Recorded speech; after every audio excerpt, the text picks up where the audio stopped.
Bonjour, on continue cette semaine en terra incognita. J'avais envie de poursuivre un petit peu les questions-réponses entamées dans la vidéo précédente, de manière à épurer un petit peu. J'ai pas mal de sujets qui arrivent cette semaine et donc je voulais passer en revue ces questions qui sont un petit peu le reflet des problématiques actuelles avant de passer à de la pratique. Vous allez voir, il y a plusieurs vidéos assez intéressantes qui arrivent, la liste est longue.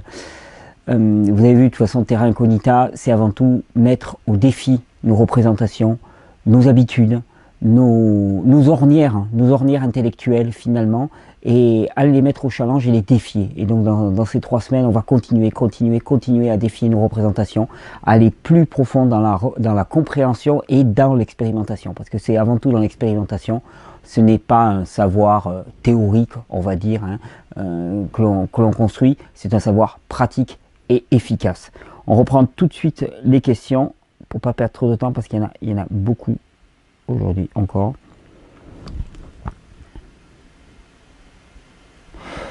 Bonjour Thierry, donc c'est une question de NJ. Bonjour Thierry ou la personne qui répond. En ce moment il y a le Téléthon et je suis certaine qu'il y a un certain nombre de tes fans j'aime pas trop, il y a un certain nombre de personnes qui suivent les vidéos qui se posent des questions sur les maladies orphelines. Ok, maladie dite génétique et maladie orpheline, c'est pas exactement la même chose, mais bon. Il est évident que tu n'as pas réponse à tout, et ma foi c'est tout à fait normal, tu n'es pas Dieu non plus, je confirme. Seulement, je me suis posé des questions sur la myopathie et ses maladies dégénératives. Ok, il me semble qu'un jour tu as donné comme réponse sur les cancers des enfants que c'était dû au terrain défavorisé transmis par des mères de génération en génération et qu'en fin de compte, ce sont les enfants qui récupèrent ces conditions défavorables. Ok. Alors, est-ce que la myopathie pourrait être utile ce cas? N'y a-t-il pas également des conditions transmises par le père avec les spermatozoïdes? Évidemment, quand on parle du code génétique, oui, bien évidemment. Bon, je ne suis pas médecin, seulement je me dis, est-ce qu'il y a des gens avec des maladies qui ont essayé de changer la nourriture préconisée et bien d'autres sur les jus? Ok. Donc, ta question concerne la myopathie en particulier.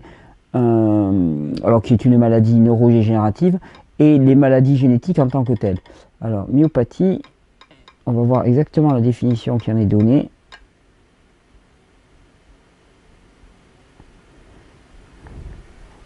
Donc, ce sont des maladies neurodégénératives au niveau musculaire. Ok, donc c'est une dégénérescence du tissu musculaire, alors causée par un des gènes qui serait codant. Il y aurait une anormalité au niveau génétique. Alors tu sais, je vais pas rentrer dans le détail de la myopathie. J'ai jamais été directement confronté, on m'a jamais posé la question, j'ai jamais pu voir des personnes expérimenter les changements du mode de vie avec la myopathie, en tout cas pas ma connaissance, je le déplore d'ailleurs. Donc je peux pas parler à partir d'une expérience. Mais je vais répondre toujours la même chose. La part d'épigénétique dans la génétique est colossale. Si on ignore ça, eh bien on est dans un déterminisme et dans un fixisme qui nous enferme.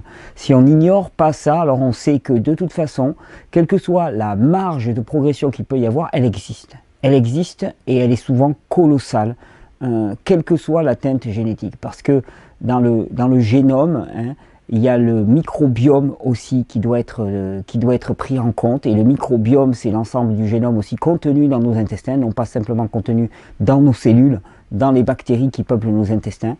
Et qui plus est, l'expression même du génome dépend énormément des conditions et des facteurs extérieurs. C'est-à-dire que nous n'exprimons qu'une part congrue de notre génome et l'expression va être modifiée par les conditions extérieures, c'est ce qu'on appelle l'épigénétique. Donc tout ce qui est maladie génétique se casse le nez sur l'épigénétique.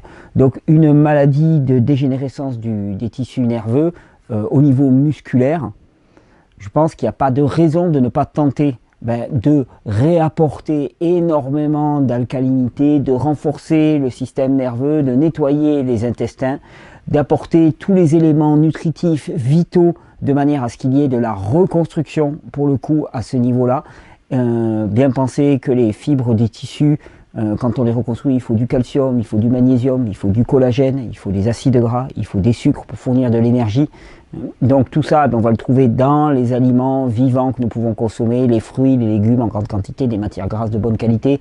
Pour ceux qui consomment des produits animaux simples, crus, digestes, et en petite quantité, et trouver ces matières-là de manière à reconstruire le corps, trouver un rythme de vie qui soit adéquat. En clair, fuir tout ce qui est empoisonnant, violent pour notre mode de vie, et on les a listés des tas de fois dans ces vidéos. Et ça me paraît l'idéal. De toute façon, il n'y a rien à perdre. Il n'y a rien à perdre. Il va y avoir des améliorations. À quel niveau, je ne sais pas. Dans quelle mesure, je ne sais pas. Mais il va y avoir des améliorations. Ça, c'est clair. Alors, question de Ellie. Salut Thierry. Voilà, je suis proche d'une petite fille qui va avoir 8 ans, qui a déjà la poitrine qui se développe, qui commence à avoir des poils qui apparaissent sous les bras et sur le pubis, déjà depuis 1 an. J'ai l'impression que c'est un peu tôt. Oui, moi aussi. Les médecins voudraient stopper sa production d'hormones. Ah tiens donc, son père n'est pas ok. Que penses-tu de tout cela? Ton avis m'intéresse. Je me demande si on doit laisser faire la nature ou si cette maturité si précoce est un handicap pour cette petite fille. Alors, quand tu parles de laisser faire la nature, je veux te dire, la nature n'amène pas une puberté à 8 ans. Hein. Si on laisse faire la nature n'amène absolument pas une puberté à 8 ans. La puberté chez les filles, c'est plutôt 12, 13, 14 ans, voire plus loin, et on voit que chez les peuples qui n'ont pas trop perdu leur mode de vie, la puberté est un petit peu plus tard encore. Donc 8 ans, c'est tout sauf naturel, c'est totalement artificiel. Et les médecins voudraient stopper sa production d'hormones. Alors c'est très très intéressant parce que ce qui se passe, c'est que certainement cette petite est exposée à énormément d'hormones exogènes qui viennent de l'extérieur. Et on voudrait couper sa production d'hormones endogènes. Alors c'est pour moi pure folie. Parce que si elle développe ces caractères-là, c'est qu'il y a des perturbateurs endocriniens qui l'ont intoxiquée. C'est que dans l'eau de boisson qu'elle va retrouver, eh bien, il y a certainement des résidus œstrogéniques par exemple, parce qu'on sait que la plupart des pilules contraceptives contiennent des oestrogènes et se retrouvent dans l'eau, ce qui fait que les saumons sont en train de changer de sexe, qu'il y a de l'ambiguïté sexuelle chez les saumons, les mâles deviennent femelles, les femelles deviennent mâles, et ils ne se reproduisent plus de manière normale, et il y a une féminisation globale quand même. Stopper sa propre production d'hormones, ça me paraît folie. Ce qu'il faut, c'est faire en sorte qu'elle ne soit plus exposée à ces perturbateurs endocriniens et permettre que son corps se nettoie de ces produits toxiques pour arrêter ce phénomène qui est un phénomène qui est anormal. Parce que c'est simple, si son système endocrinien se met en action dès ses 8 ans, il va s'épuiser d'autant plus et c'est quelqu'un qui va être ménopausé à 21 ans. Peut-être, je ne sais pas, je ne joue pas de la divination. Il me semble qu'on pourrait conduire à ça. C'est donc catastrophique. C'est donc catastrophique parce que la mise en place de cette puberté ne va pas s'accompagner de la maturité aussi au niveau intellectuel qui doit suivre cette puberté. C'est-à-dire que la puberté, c'est pas simplement des seins qui poussent, c'est un boost au niveau hormonal, une attirance sexuelle. Et à 8 ans, c'est pas le moment. Elle n'est pas prête à ça, c'est pas le moment, c'est pas de son âge. On la projette dans quelque chose dans lequel elle va être complètement perdue. C'est catastrophique.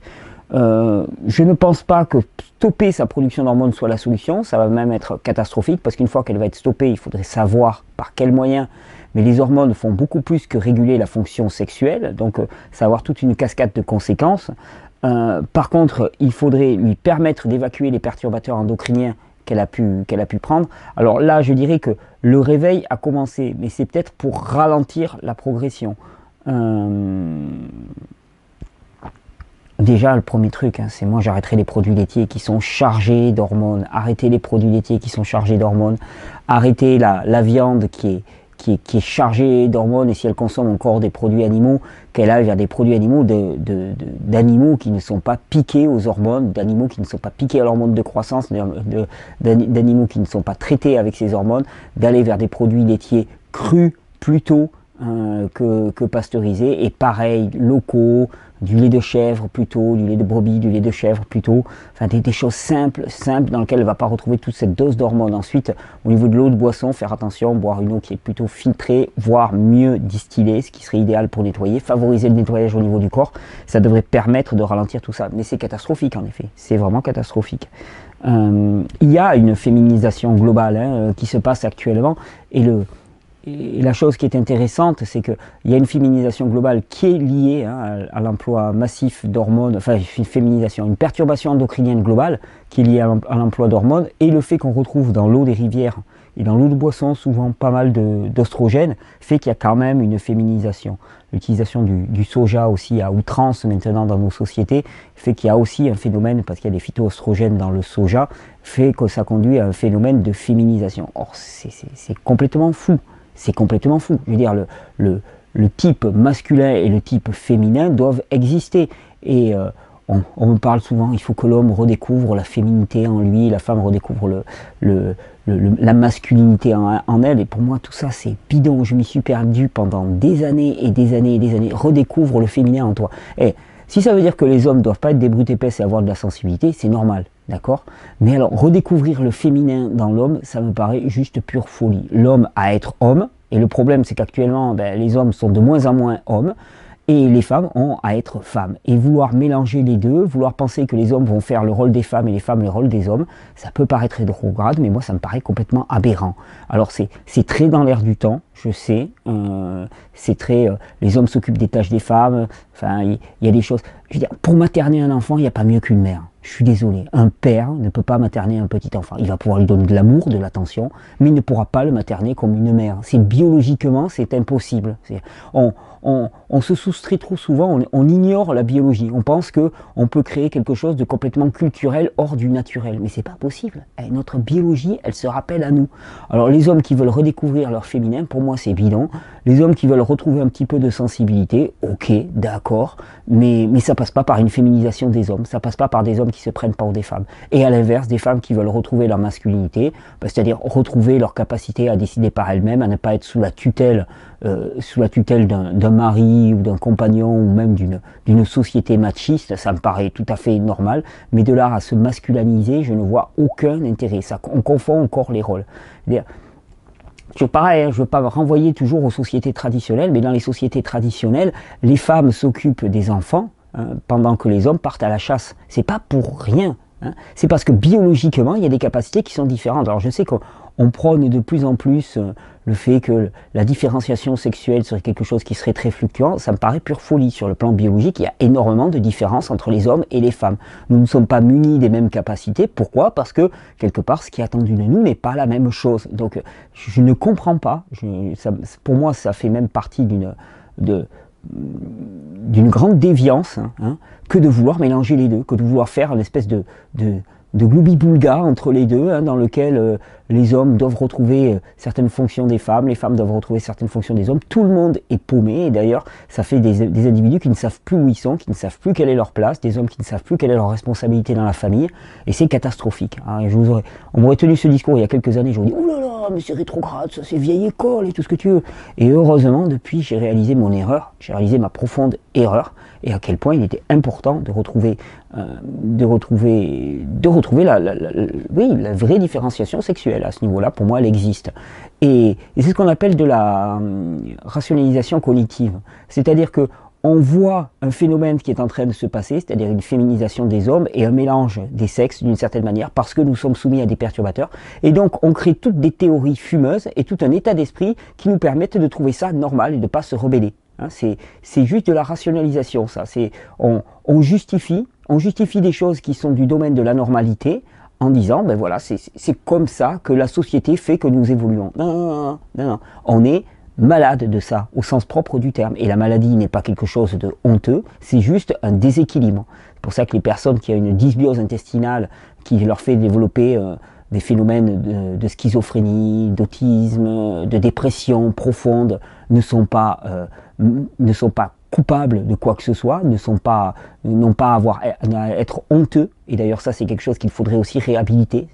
T'as une jambe cassée, t'as pas honte de te balader dans la rue, par contre t'es dépressif, t'as pas le droit d'en parler. T'as quelqu'un dans ta famille qui est schizophrène, il faut pas en parler. Mais c'est la même chose, c'est exactement la même chose. On a des personnes en souffrance et moins on en parle, moins on pose les mots et plus ces personnes sont ignorées et laissées dans leur coin. Donc ça me paraît essentiel au contraire de poser des vrais mots sur ces phénomènes. Et Je sais plus pourquoi j'en suis là. Et donc, vous voyez, voilà, une petite fille qui commence à avoir sa puberté à 8 ans, des garçons qui se féminisent, c'est un problème. Oui, c'est un problème. C'est une déviance profonde et qui va avoir des conséquences ensuite. Alors, on aura beau rationaliser tout ça, dire, ah, les petites filles d'aujourd'hui, elles sont beaucoup plus éveillées. Tout ça. Non, c'est pas normal. C'est pas normal parce qu'elle va être aussi ménopausée. Donc, elle va être grand-mère. En fait, le cycle de vie est en train de se réduire. Je ne sais pas si vous vous rendez compte de ce que ça représente. C'est-à-dire qu'on a les règles plus tôt, on est ménopausé plus tôt, et puis les cycles de vie sont en train de se réduire, on est en train de tout contracter. Pourquoi? Parce qu'on est de moins en moins viable. Et c'est pour ça qu'on est là. Pour essayer de contribuer à la réflexion pour inverser la machine. Voilà pour la petite. Corinne. Absence de règles. Bonjour, ma fille vient d'avoir 20 ans. C'est le thème d'aujourd'hui, tiens. Ma fille vient d'avoir 20 ans et elle n'a eu qu'une fois ses règles à l'âge de 16 ans et depuis plus rien. Il y a un an, elle a fait une prise de sang, on a découvert qu'elle est intolérante au gluten, œufs, orange, lait, aux chèvres. Elle fait attention à son alimentation mais toujours pas de règles. J'espère que vous avez trouvé la solution à son problème. Alors moi non, je peux proposer des pistes de réflexion. Ça s'appelle un épuisement endocrinien. Épuisement des glandes surrénales, de toute la sphère basse, des ovaires aussi. Toute la chaîne, hein, pituitaire, thyroïde. Hein. Donc pituitaire, c'est un peu, je refais un petit topo, hein, pituitaire, c'est un petit peu le chef d'orchestre. Hein, elle se situe là, la glande pituitaire, juste derrière la glande pinéale, qui préside à l'endormissement en sécrétant la mélatonine, juste devant la pituitaire qui va contrôler, hein, qui est elle-même sous le contrôle de l'hypothalamus, qui est un peu le centre de connexion entre centre nerveux et centre glandulaire.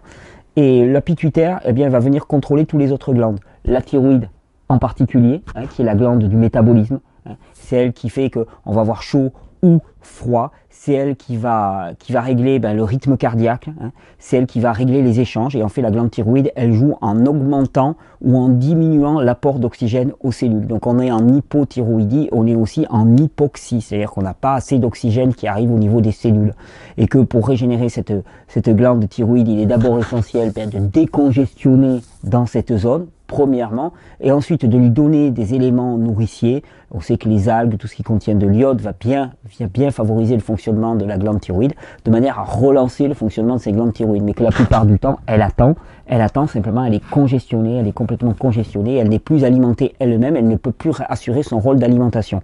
Donc il n'y a pas grand-chose à faire de spécial, on va dire, cataplasme d'huile de ricin, une chose comme ça. Et ça va relancer le fonctionnement de la glande thyroïde. Et quelque part, souvent, on spécialise les glandes, mais ils fonctionnent thyroïde, pituitaire, thyroïde, surrénale, fonctionnent vraiment en tandem toutes les trois. Quand les trois PTS sont en harmonie et que tout ça est relancé, alors à ce moment-là, les ovaires commencent à reproduire des hormones en quantité suffisante pour provoquer les règles. Parce que quand on parle d'absence de règles, on parle de carence en oestrogènes, carence de production en oestrogènes.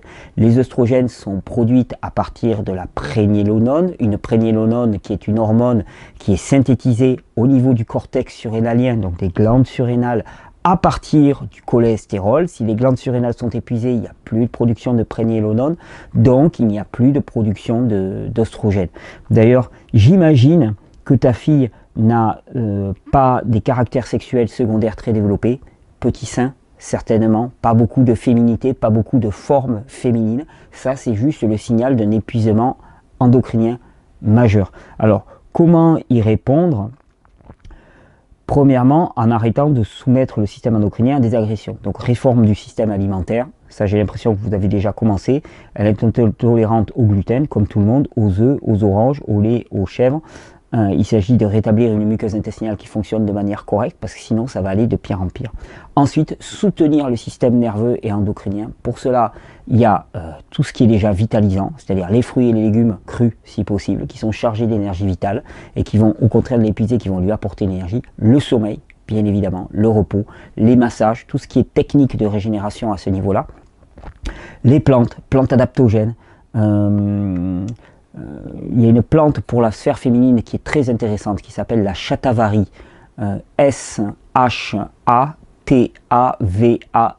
shatavari. C'est une plante ayurvédique indienne qui a une pharmacopée, les Indiens, absolument fabuleuse. Shatavari est une plante très intéressante c'est une plante adaptogène aussi et qui va bien relancer le système endocrinien, particulièrement le système ovarien. Tribulus terrestris, donc T-R-I-B-U-L-U-S, terrestris comme la terre, là aussi plante extraordinaire. Ashwagandha, plante très très bonne pour régénérer tout le système. Rhodiola, astragal, éleutérocoque, il y a un mélange pour les glandes surrénales, pour le système endocrinien chez ABC de la Nature. Il y a un mélange féminine aussi chez ABC de la Nature qui est très très bien pensé. Moi je prendrais les 3 vraiment pour relancer tout le système à fond. Si ça ne remonte pas, alors à ce moment-là, ben peut-être une petite cure pendant un temps d'extrait glandulaire, hein, à tester si ça ne me remonte pas avec les plantes. Extrait glandulaire surrénalien, pas thyroïdien, c'est pas la peine, surrénalien, pour relancer un petit peu la production de prégnénolone et de permettre que ça redémarre. Et considérer aussi que bon, cette absence de règles est un symptôme, mais un symptôme qui renvoie au fait qu'elle est épuisée sur le plan endocrinien. C'est une personne qui va être plus fortement marquée par les phénomènes de dépression. C'est une personne qui va être fatiguée en permanence, certainement. C'est une personne qui peut avoir froid particulièrement, qui peut être trop mince ou trop grosse, à l'inverse, selon comment fonctionne sa glande thyroïde. Soit elle est en hyperactivité, soit elle est en hypoactivité. Et donc il va y avoir toute une échelle de conséquences. Et ces règles-là, cette absence de règles ne sont qu'un signe symptomatique qui doit nous alerter. Un petit voyant sur le tableau de bord qui doit nous alerter. Donc voilà, elle a 20 ans. Il est vraiment temps qu'elle se régénère à ce moment-là. En plus, au niveau du rythme de vie, il y a certainement une réflexion à faire si elle est en... Voilà, je ne sais pas quel est son rythme de travail, mais le rythme d'études actuellement n'est pas adapté non plus. Je veux dire, les contraintes qui sont données aux élèves de rester assis toute la journée au lycée, c'est terrible. Et puis quand ils rentrent chez eux, c'est pour bosser, prendre des cours du soir, c'est infernal. Ça aussi, je vais vous faire une petite vidéo. Un jus de carotte mixé avec de la coco, du kéfir de coco et des probiotiques top niveau. Mais je vais faire une petite vidéo.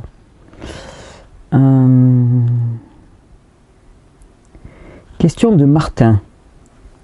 Mon alimentation se base autour des fruits, noix et légumes exclusivement. Cette alimentation me convient tout à fait. Seulement, quand je fais un écart, je ne peux plus m'arrêter. Pour ne pas m'isoler socialement, j'accepte lors de repas avec ma copine ou des amis de manger comme eux. Pâtes, riz, poisson, viande, etc. La boulimie arrive. Je ne peux plus m'arrêter et mange jusqu'à 6 heures d'affilée non-stop. J'ai comme l'impression d'être sous l'emprise. Mon poids oscille violemment. Pour 1m80, je passe de 68 kg à 78 kg en une semaine. Waouh! Un mal-être s'installe chez moi, j'imagine. Pour rien au monde, je ne changerai mon mode alimentaire basé sur les fruits et légumes, car après avoir testé différents modes alimentaires, c'est celui qui me convient le mieux. Seulement, il me désocialise. Comment faire? Alors Martin, quand je lis il te convient tout à fait, seulement quand tu fais un écart, tu ne peux plus t'arrêter, je me dis quand même qu'il doit y avoir quelque chose qui n'est pas vécu. Tu sais, on est très prompt avec notre mental à créer de la coercition et à se satisfaire, à rationaliser cette coercition, c'est-à-dire à s'imposer quelque chose et puis à penser qu'on est bien équilibré dans ce quelque chose. Moi, je t'encouragerais à lire ce que je lis là, je t'encouragerais vraiment à réfléchir à ton mode alimentaire et peut-être mettre un petit peu moins d'austérité. Peut-être que tu es parti dans du fruit, légumes et tout, mais est-ce que tu as assez de produits gras? Est-ce que peut-être, parce que tu me dis, tu vois, de temps en temps tu fais des écarts, enfin ce que tu appelles des écarts, pâtes, riz, poisson, viande, et que tu traites ça de façon boulimique, peut-être que tu as coupé les produits animaux un petit peu trop rapidement et qu'une décroissance progressive aurait été beaucoup plus facile à gérer. Mais moi, quand je lis ça, je ne pense pas que tu sois si bien que ça dans ton régime alimentaire. Le problème, c'est qu'on pense souvent en termes monolithiques. C'est-à-dire on pense que c'est soit tout cru, soit tout cuit. C'est pas du tout ça. Je pense que la plupart d'entre vous, vous expérimentez que il y a des tas d'adaptations. Et je pense que c'est à chacun de trouver son niveau de satisfaction. Mais pour moi, un niveau de satisfaction fait qu'il n'y a pas de crise de boulimie. Il n'y a pas de... Pour moi, la crise de boulimie particulièrement, quelles que soient les circonstances par lesquelles elle arrive, c'est un signal qu'il y a quelque chose qui ne va pas, qui ne fonctionne pas, qu'il y a un manque, et qu'il y a un besoin qui n'est pas comblé. Et qu'à un moment, ça prend le dessus et on ne contrôle plus rien. Et les crises de boulimie, je les ai connues. J'ai connu la boulimie, lourde même à une époque. Donc je sais exactement ce que c'est. Je sais très bien que toutes les formes de rationalisation ne servent à rien contre la boulimie. La boulimie, c'est parti, on ne contrôle plus rien. Donc, c'est toujours le signe d'un manque. Ça peut être sur le plan alimentaire, ça peut être sur le plan relationnel, ça peut être sur tous les plans. Il faut aller chercher où sont les manques dans ta vie, mais il y a des manques. Et ton mode de vie actuel ne te comble pas, parce que s'il te comblait, il n'y aurait pas ce phénomène. C'est-à-dire que Si tu allais au restaurant et que tu consommais comme les autres pour ne pas te désocialiser, là encore, tu peux aller au restaurant et faire des choix qui vont faire que tu vas rester sur du végétal si tu veux rester sur du végétal et si tu es en paix avec ça. Tu peux même demander des grandes assiettes de crudité, tu peux, voilà, il y a des adaptabilités, tu n'es pas obligé de faire comme tout le monde pour être accepté dans cette société, et il y a de plus en plus de restaurants qui proposent des alternatives. C'est donc, il y a quelque part aussi quelque chose de fascinant, il me semble, je me permets cette appréciation, il y a quelque chose de fascinant dans cette alimentation et qui prend le dessus sur toi, c'est donc qu'il y a un manque. Moi, je t'encouragerais vraiment à t'interroger sur ce que tu t'autorises au quotidien, au niveau alimentaire, et plus globalement, et s'il n'y aurait pas intérêt à réintroduire quelques trucs. Question de Pierre. Bonjour, je me suis mis au jus dernièrement. J'ai subi un double pontage en juin 2014. Je suis donc sous coumadine, anticoagulant. J'ai commencé avec 2 ml par gramme pour un taux d'INR, donc c'est le taux qui mesure la coagulation sanguine entre 2 et 3, c'était bon. Depuis que je suis au jus, les analyses ne sont plus bonnes. Je suis arrivé à 8 ml par gramme de coumadine et mon taux d'INR est faible, 1,4. Ceci est certainement dû à un excès de vitamine K. Qu'en pensez-vous? Je n'ai pas envie d'abandonner les jus. Le problème là, c'est que on te donne un anticoagulant. La coagulation sanguine, quand elle intervient, elle répond à une réalité du corps. Cette réalité, c'est l'affaiblissement majeur des vaisseaux sanguins qui fait qu'il risque d'y avoir des fuites un petit peu partout au niveau du système sanguin, du système circulatoire. Et pour éviter ce phénomène, alors à ce moment-là, il y a un phénomène de coagulation sanguine qui se passe, qui est médiaté, comme on dit, qui est médium, enfin qui est régulé aussi par la vitamine K, en effet, et que contrer ce phénomène, c'est aller contre le naturel. Le naturel, c'est protéger ça. Alors, nous, avec notre haute intelligence, on considère que la coagulation est quelque chose de négatif, de mauvais, alors que le problème, c'est pas la coagulation, c'est l'affaiblissement des vaisseaux sanguins. En prenant force jus, qu'est-ce qui se passe? Eh bien, le naturel reprend le dessus, c'est-à-dire que la coagulation se fait. Quelque part, pour moi, il y a deux choses qui sont un petit peu antinomiques. On prend des anticoagulants et en même temps on prend des jus. Ça risque effectivement de perturber. Quelle pourrait être la solution? Je ne sais pas.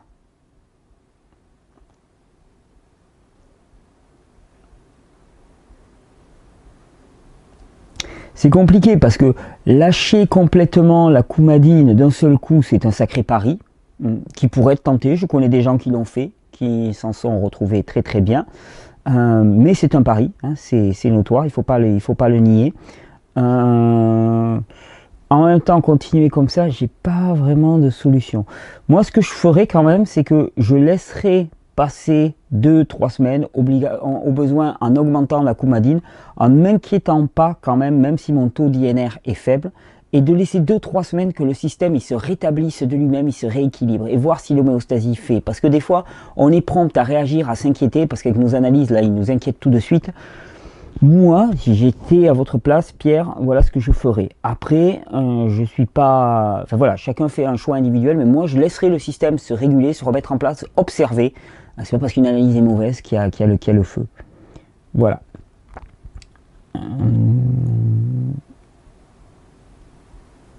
Alors...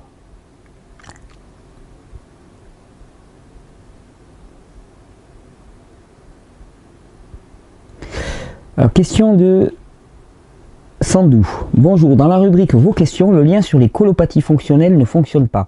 Il renvoie vers le lien intestin qui est vide. Pourriez-vous y remédier ou demander à Thierry qui répond à la question sur les problèmes de colopathie fonctionnelle? Colopathie fonctionnelle, colopathie, c'est inflammation du côlon. Fonctionnel, c'est lié à lié à la fonction, c'est complètement aberrant, c'est lié à l'alimentation. Colopathie fonctionnelle, c'est inflammation du côlon. Pourquoi est-ce que le côlon peut être enflammé? Pour plusieurs raisons. Il peut être enflammé parce que les aliments qui transitent par le côlon sont extrêmement irritants et acidifiants pour l'organisme. Ça, c'est la première des possibilités. La deuxième, et qui est souvent concomitante, c'est que le péristaltisme intestinal n'est pas suffisant, c'est-à-dire que les selles restent trop longtemps dans les intestins, c'est-à-dire que le balayage de la zone du côlon est trop faible. Or, le côlon, la muqueuse du côlon élimine énormément d'acide en permanence. Si le balayage n'est pas suffisant, eh bien ça enflamme, et puis ça devient une espèce de cercle vicieux. Colopathie fonctionnelle, c'est une inflammation au niveau du côlon. Quelle est la meilleure des réponses à apporter à ça? Premièrement, favoriser le péristaltisme intestinal, que ça circule et que ça arrête de stagner, parce que ça ne doit pas stagner dans les intestins. Et d'ailleurs, on fera un petit topo là-dessus, comment aider à décongestionner les intestins de façon assez mécanique. Et ensuite, apporter une alimentation qui soit anti-acidifiante pour l'organisme, c'est-à-dire apporter des minéraux en grande quantité, apporter pour agir directement sur le tube intestinal, apporter des graisses non transformées, non dénaturées, et calmer l'inflammation tout simplement. Et les colopathies se calment très très rapidement. En pratique, un régime par exemple de jus de carotte, le jus de carotte il est fabuleux pour guérir tout, ça passe partout, les carottes c'est pas cher. Un régime de jus au départ pour calmer avec des légumes cuits à la vapeur, très très cuits à la vapeur, en rajoutant un petit peu de graisse par exemple, ça permet de calmer tout. On coupe pendant quelques temps tous les produits animaux, puis peut-être qu'après on se dit bon. On coupe tous les produits animaux, on coupe toutes les céréales, on se fait jus, légumes cuits à la vapeur, très cuits à la vapeur, avec un petit peu d'huile, un petit peu de graisse de coco, un peu de l'avocat, éviter les noix, les amandes qui sont très très irritantes, et tout de suite ça change tout.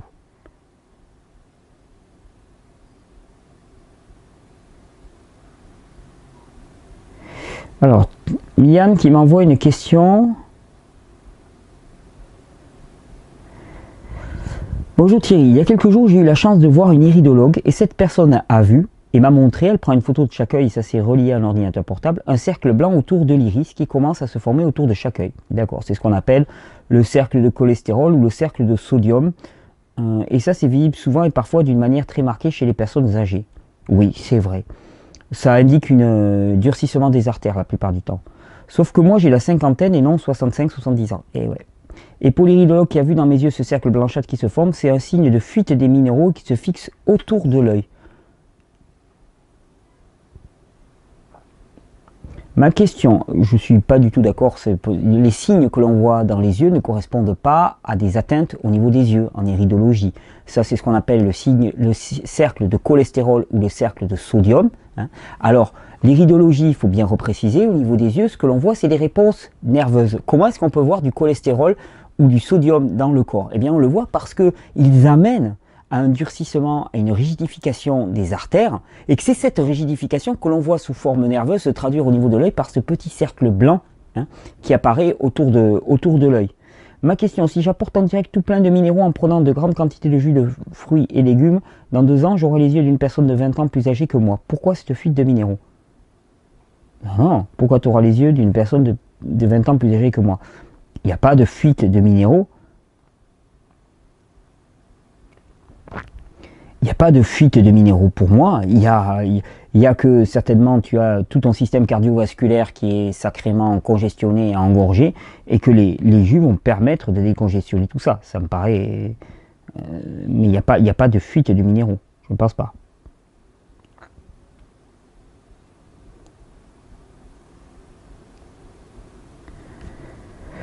Question de Annick et Jean-Pierre. Bonjour Thierry, merci. Voici plus de 5 ans que mon fils Alex, 28 ans, après une première bouffée délirante en 2010, passe tous les ans et demi de comportement normal, vif, curieux, très intelligent, vie sociale, transition alimentaire, en chute libre, dépressive, presque en quelques jours, et ce malgré une prise de conscience et un changement alimentaire de plus d'1 an. Sa vie sociale n'est pas trop perturbée avec de belles rencontres, comme Eric Escoffier, Jacques, Marc, Lauriane en stage de perma. Mais sa vie professionnelle, oui. Sommes des parents aimants, attentifs, en transition aussi, mais très désespérés. Ce que tu me dis, là, ce que vous me dites, là, Annick et Jean-Pierre, ça me fait penser à un phénomène, alors, d'allergie alimentaire. Il doit y avoir un produit qu'il consomme à ces moments-là qui le fait extrêmement réagir. Ou d'auto-intoxication. D'ailleurs, ça serait intéressant dans ces moments-là, par exemple, de le purger et de voir si ça limite les effets. Mais au final, là pour moi, c'est un phénomène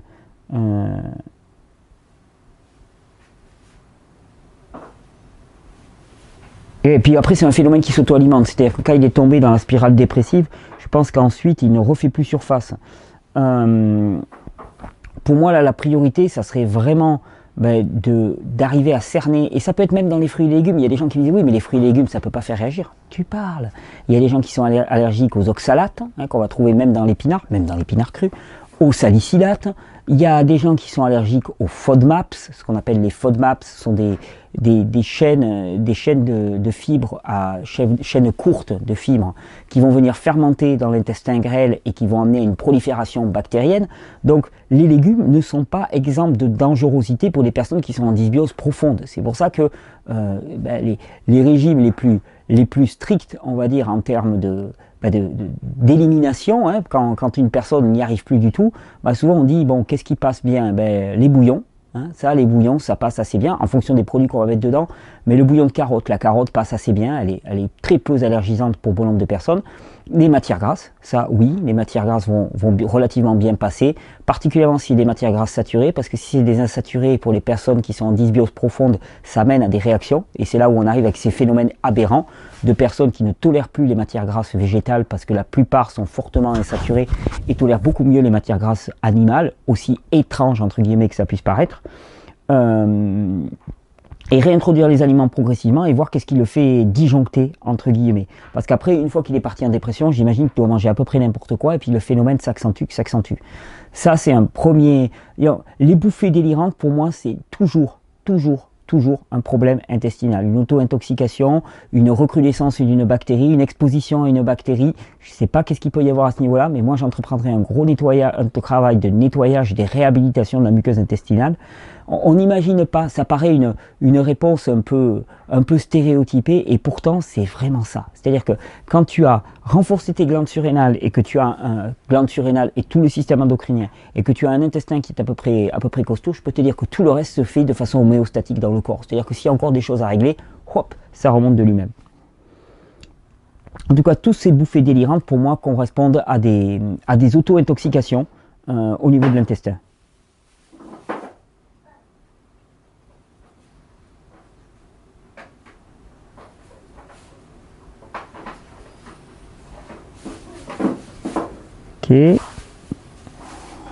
Acide aminé. Alors,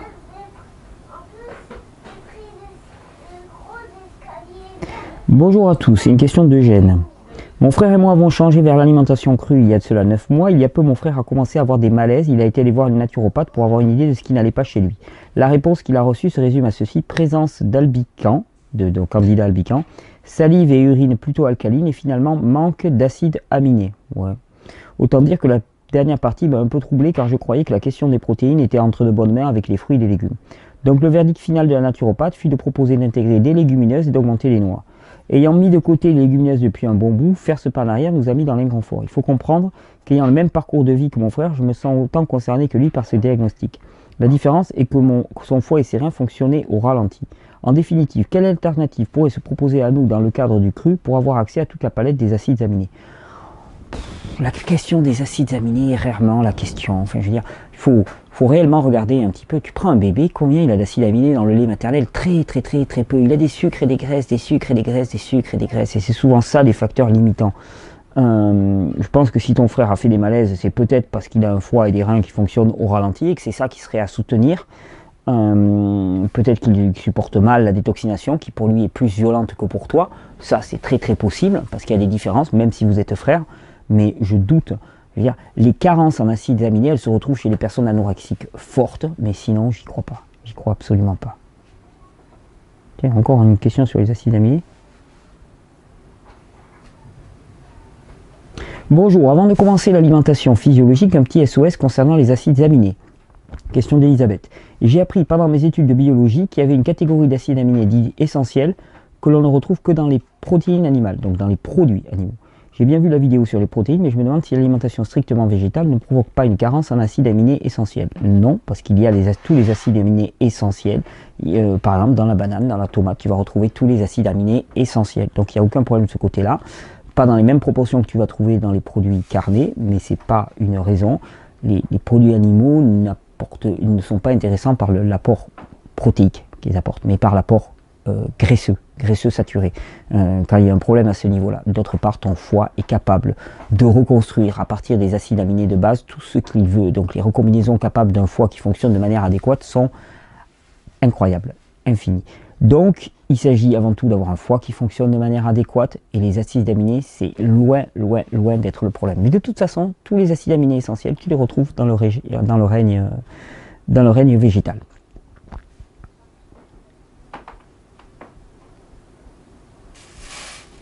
Bonjour, j'aimerais des conseils pour une glande de Bartholin qui est devenue un kyste depuis 1998 et qui grossit beaucoup ces jours. Je voudrais trouver comment déboucher le canal de manière naturelle. Donc, les glandes de Bartholin, ce sont des glandes qui se retrouvent, que je ne me trompe pas, c'est pas mon domaine, vu mon sexe, ce sont des glandes qui se trouvent en haut du vagin, glandes de Bartholin, alors de part et d'autre de la vulve, pardon.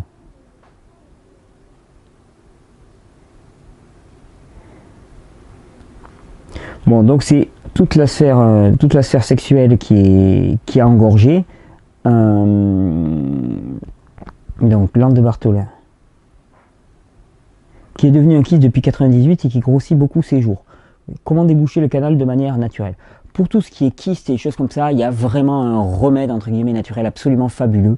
L'huile de ricin en cataplasme, c'est incroyable. Ça permet de faire des miracles en termes de nettoyage. Quand vous entendez kyste, vous pouvez entendre huile de ricin en cataplasme externe avec une bouillotte. Ça va booster la fonction immunitaire dans cette zone-là. Ça va venir accélérer le nettoyage. C'est valable pour tout, mais alors pour les kystes en particulier, c'est la première indication et c'est extrêmement efficace. Voilà, on continue notre aventure en terra incognita. Des questions, il y en aura d'autres. Là, on a fini pour aujourd'hui. Il va y avoir des recettes. Je vous promets que celle-là, on va se la faire. Parce que c'est trop bon. D'ailleurs, je vais aller ravitailler. Le kéfir d'eau de coco aussi. Je sais que tout le monde n'en trouve pas, alors ça frustre les gens. Mais pour ceux qui en trouvent, c'est excellent.